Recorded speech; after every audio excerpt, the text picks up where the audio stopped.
এইরকম যদি মালাই বুন্দিয়া থাকে আর খেয়ে মুখে স্বাদ লেগে থাকবে একদম। আজকের এই রেসিপিটা বানানোর জন্য প্রথমে দিয়ে দেব 1 কাপ বেসন। বেসনের মধ্যে দিয়ে দেব 1/2 কাপ রুলি ময়দা। একসঙ্গে খুব ভালো করে মিশিয়ে নিব। খুব ভালোভাবে শুকনো উপকরণ মিশিয়ে নিয়েছি। এবার পরিমাণ মতো জল দিয়ে দিব। জল দিয়ে খুব সুন্দরভাবে একটা ব্যাটার তৈরি করে নেব। কত সুন্দরভাবে ফেটিয়ে নিয়েছি।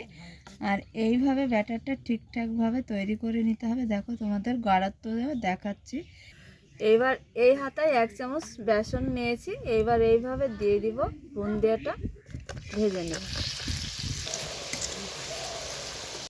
দেখো বুন্দিয়াটা ভেজে নিয়েছি। আর মালাই বুন্দিয়া একটু কালার করে ভেজে নিতে হবে। এইভাবে সবগুলাই ভেজে নেব।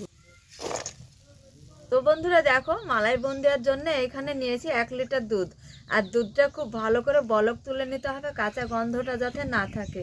ভালো করে বলক তুলে নিয়েছি। দেখো কালো ফল দিয়েছি, ছোট এলাচ দিয়েছি, আর মেজারমেন্ট কাপ মেপে 1 কাপ চিনি। এবার সমস্ত কিছু দিয়ে দিব চিনি দুধে। আবারও খুব ভালো করে বলক করে নেব। এইখানে দিয়ে দিব বুন্দিয়া।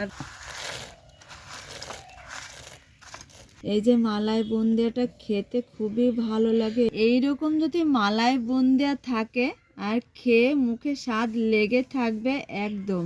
দোকানে কিনে খেতে হবে না বন্ধুরা, এইভাবে অল্প কিছু উপকরণ দিয়ে মালাই বুন্দিয়াটা তোমরা করে খেতে পারো।